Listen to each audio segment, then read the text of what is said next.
Hello, explorers. Thanks for joining us again and welcome back to our channel. If you are joining us for the first time, we appreciate your time. Here we talk about strategic engagement on how Africa interact with its global partners. Today, I want to dive into a very important topic that I think that has been sold to the continent of Africa, and Africans are mistakenly buying it so important in a way that I feel sorry sometimes that this issue hasn't been looked in from a strategic angle. That's why I want to dive into it today. But first, let me just take you really round. If I look at Paris, I look at Glasgow, I dive into Kenya, I come back to, and we look at Egypt. We go to the Middle East country, and then we go back to Baku in Azerbaijan. Listen, folks, most recently in Brazil, the money is not coming. I'm talking about global warming, climate change, energy poverty, what you think about this whole thing. Listen, Africa should not approach the climate issue with the way they plan to embrace it. It will be the most biggest mistake, the most stupidest thing that the continent would do, because Africa has enormous challenges that needs more focused. You cannot save the world from this. It's never going to happen. Don't get me wrong. Climate has ravished a number of countries in the continent of Africa and sub-Saharan African nations. But again, Africa costs nothing with regards to its contribution to climate change. But today it's facing the impact. However, the extent at which it's been sold to the continent of Africa keeps me worried that the continent has bought into something that it has no idea about. Let's roll this clip and we will dive into more specifics. Hundreds of people joined a People's March on Climate in streets of the Kenyan capital as the African Climate Summit kicked off in Nairobi on Monday. There is some frustration on the continent about being asked to develop in cleaner ways than the world's big polluters and to do it while much of the support that has been pledged hasn't appeared. We are here to demand that Africa's energy system must be decolonized. It must be brought out from the hands of the corporates. It is time for the African people to stand together and make a demand that what we need now is systems change, not climate change. What we need now is that Africa's energy system be decolonized. It should be put in the hands of people. This is not a time that we should promote carbon markets. It is not going to put an end to the different climate crises that Africa is today facing. African leaders have come together to wield more global influence and bring in far more financing and support to the continent of 1.3 billion people. Ugandan activist Vanessa Nakate was among the demonstrators, urging Africans to unite. To join voices of different young people and everyone across the African continent to demand climate justice. We are demanding to an end in climate capitalism, and also we want to see that Africa transitions from clean renewables energy. We want to bridge in the deficit gap towards clean energy. The UN has estimated that loss and damage in Africa due to climate change are projected to be between $290 billion and $440 billion in the period from 2020 to 2030, depending on the degree of warming. It is important to talk about this issue, but if you are discussing it from a naive point of view, I think that's where the problem lies. Over 600 million Africans do not have electricity. And at the same time, African countries have abundant natural resources. How can we quantify this in the eyes of the global community? At the same time, African governments and countries owe debts to multilateral institutions. This same institution that charges them 20%, 20-something percent in their debt. And Africa is sitting on abundant natural resources that could help them to pay some of these loans. But climate change conversation, of which African nations have not received the 100 billion US dollars that was promised in Paris for those countries that have made huge progress. So I think there is a huge double standard here. Judy Moore was a former minister in the country of Liberia. He has something to say with regards to this very important issue, because African nations are embracing climate change as if it is the most important thing. No, it is not. Africa has numerous challenges: infrastructural development, healthcare problems, roads, airport, developmental issues that are more important to be tackled. My guest is Judy Moore, Senior Policy Fellow at the Center for Global Development. He's also served as Liberia's Minister for Public Works. Thank you so much, sir, for your time. Judy, Africa is oil, gas, and coal rich.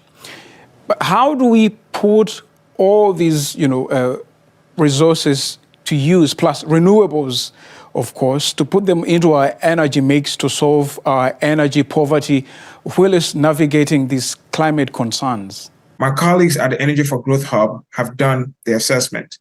And here it is. This is improbable, but think about it. That if 49 countries in Africa were to triple the energy use overnight using natural gas, the total contribution to global emissions will still be less than 1%. It will be 0.62%. So there is no viable future in which Africa's use of natural gas threatens emissions. In some Western capitals, you will never mention, if you're a politician, you will never mention climate change to an extent. It does have an impact, but the thing is, go back to the Russian-Ukrainian war. When Russia and Ukraine got into what we know is going on at the moment, a number of European countries went back to operating their power plants, their nuclear stations, turned them on back. Germany is one of those countries, even in the United Kingdom. All of these major countries that are pushing the climate story went back to the same climate challenges they are talking about. Because why? Cutting the gas from Russia, not going to European countries, that was a challenge to most countries in the European economy. And at the same time, these countries are pushing the narrative that Africa should allow its resources, why they should look at green energy. Folks, let's not be foolish. Let me just allow Judy Moore, a former Liberian minister, to give us a perspective from the strategic and geopolitical angle, so you know what we are talking about here. In developed countries, here in the United States, in Europe, it is a very difficult thing to tell the voting public that we're going to cut emissions in a way that affects the economy. You're not going to get elected.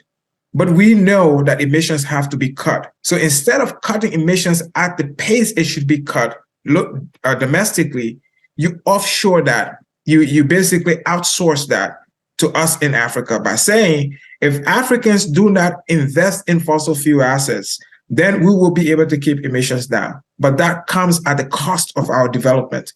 So how is it Africa's responsibility to sacrifice its development so that the world will be able to respond to a climate crisis it did not cost? This question of what we do and how we can reconcile our development goals with the need to transition to net zero is that because Africa is historically almost negligible in its emissions, there is significant room then. Each time I hear the story about climate change and climate issue, it's good. Africans have to be cautious on what's going on. Countries like Malawi are facing a lot of challenges regards to climate for something that Africa spent nothing about, didn't even know happened. If you look at Africa's contribution, the climate change, let me just roll this so you have a better picture. The top climate countries, the contributions, just imagine the CO2 emissions by country. You will notice absolutely that the first 10 countries, there is no African nations in it. Africans have not made that significant contributions. The first 10 countries, you have countries like China, United States, India, Russia, Japan, Indonesia, Iran, and you have others like Germany, South Korea, and Saudi Arabia. These are the big polluters. But again, in terms of CO2, I'm talking about based on data, African countries do not feature in this. Go back to the next couple of numbers, and you also discover that the first African nation appears at the 15th position, which is South Africa. Look at the figures of South Africa as compared to that of other nations. You discover that Africa is insignificant in terms of contribution. So I wonder how the continent really want to solve these problems. Africa should focus on very important issues.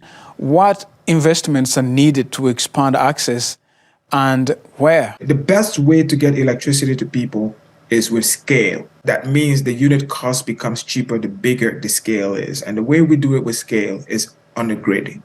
But when you design a grid, the way to make the grid profitable, the way to make the project viable commercially is by having massive off-takers who consume energy in bulk. So we're talking about, metal smelters, factories, mines, large hospital complexes, people who use significant amounts of power. So these large off-takers end up giving you consistent cash flow so that you can be able to expand electricity access to smaller users, retail households. What has been missing in Africa really are these large off-takers, mines and factories. So if we're going to make any investment now, it has to be that. So one of the ways to do that, though, in African countries that export minerals, by bringing some of the value chain to Africa, by adding some value to the minerals, allows you to build out justifiably and be able to afford it, huge investment in energy that then allows you to provide electricity to households. So there's that. I get it that a number of communities in the continent of Africa are facing a lot of challenges in regards to climate impact. That's true. But you cannot complicate this particular area and allow the development of Africa to be halted. The president or CEO of the African Energy Chambers will help us understand this very important topic, because we don't have to be mixing apples and oranges regards to climate, because the money is not coming and Africa cannot sit on top of huge natural resources and at the same time thinking that they want to solve a problem which they have no clue about. Let's roll this clip.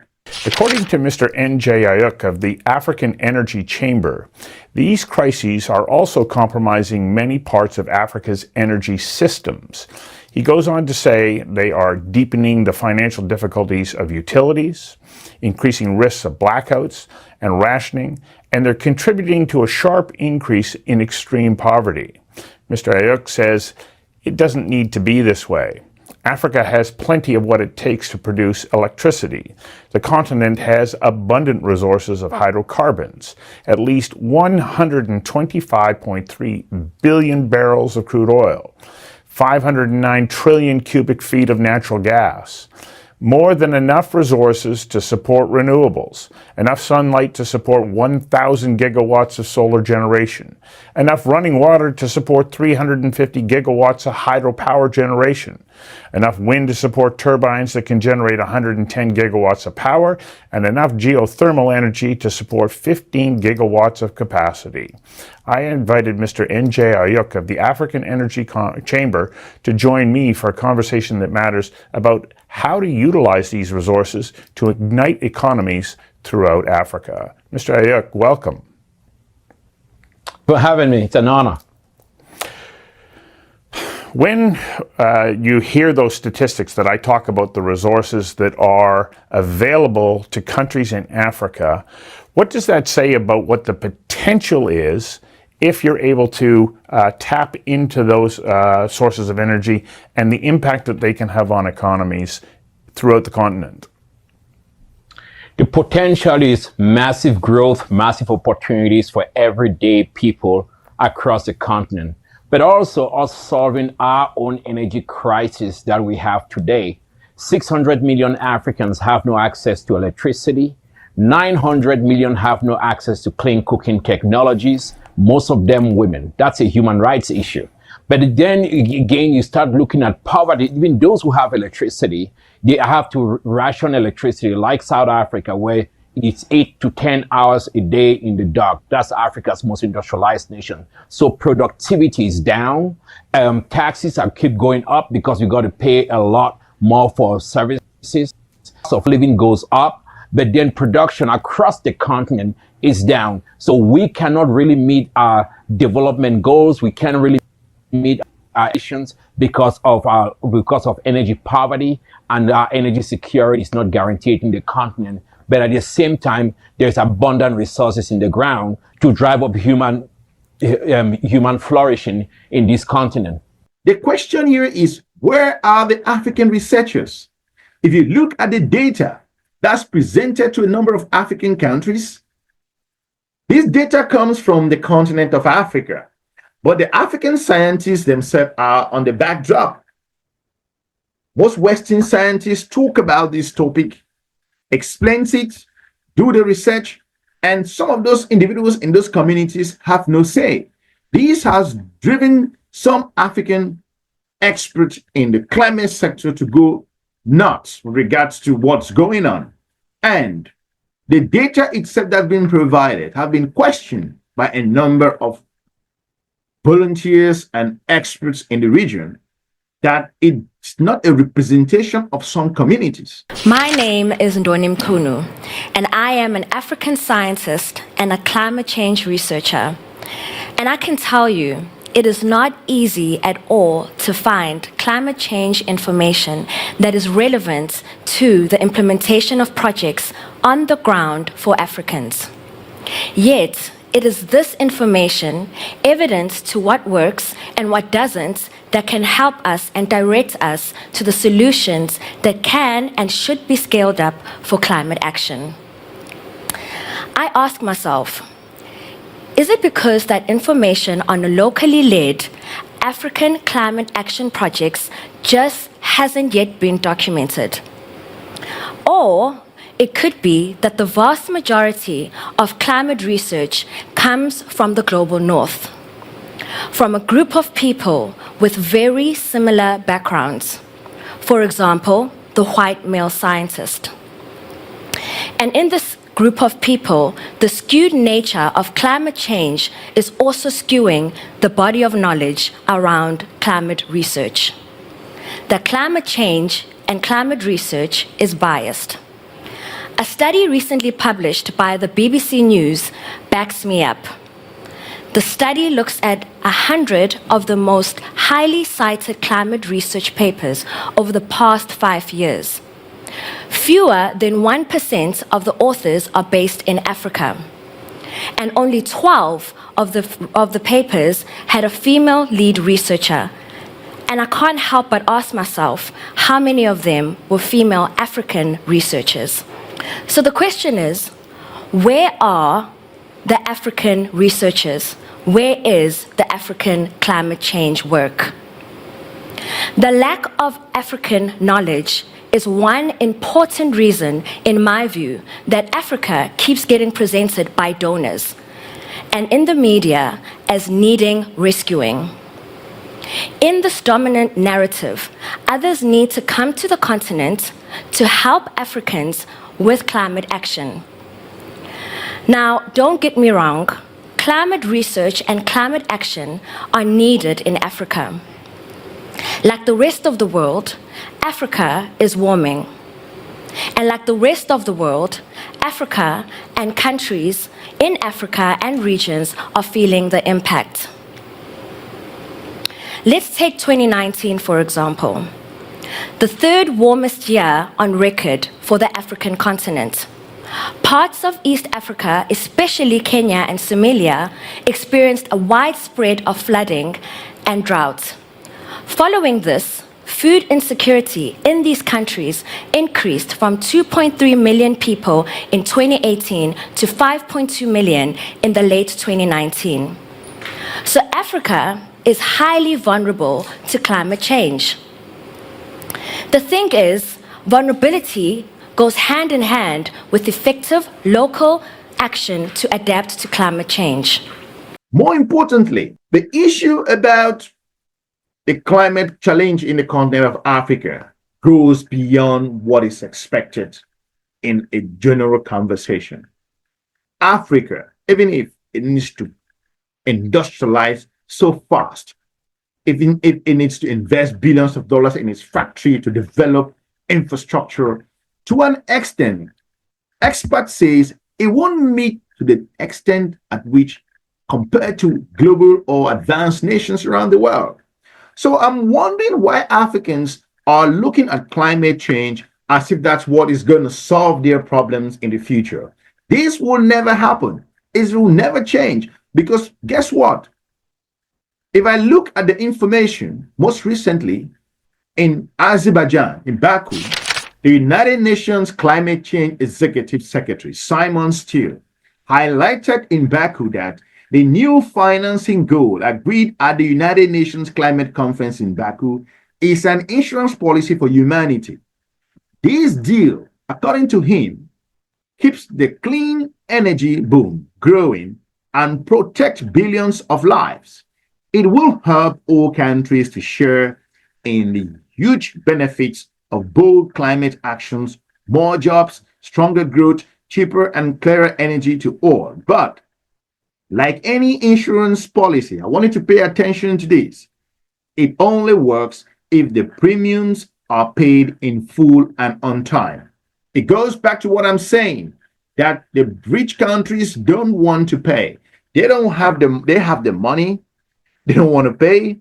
I heard some geopolitical analysts talk about that. No offense, but again, that rich nations have money to put to the Ukraine war, but they have no money to tackle global challenges. So we don't have to mix.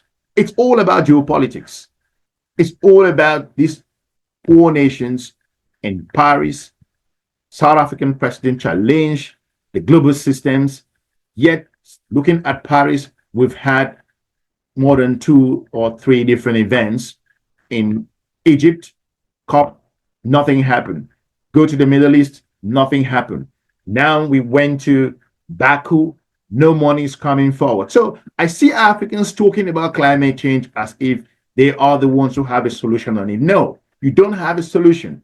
You cannot keep your resources in the ground and then talk about that someone else will give you money to propel your industries to growth. I think that's a fundamental mistake that Africa is making. That's why the continent of Africa should approach these climate discussions or conversation with a grain of salt, because this might not be the solution. There are more important things. If 600 million people do not have electricity to solve solar challenges, hospital problems, infrastructural development, growth in different industry in rural areas, and you are talking about climate change where you are sitting on billions of US dollars worth of oil and natural resources. I think there is a disconnect here. Some of these climate experts who are propagating or pushing this narrative in the continent cannot even stand in some of these developed countries and talk about this. What have been the major obstacles to being able to realize the access that you need to these energy sources? Are they political? Are they financial? Or are there other outside considerations that are hampering your ability to be able to tap into these resources?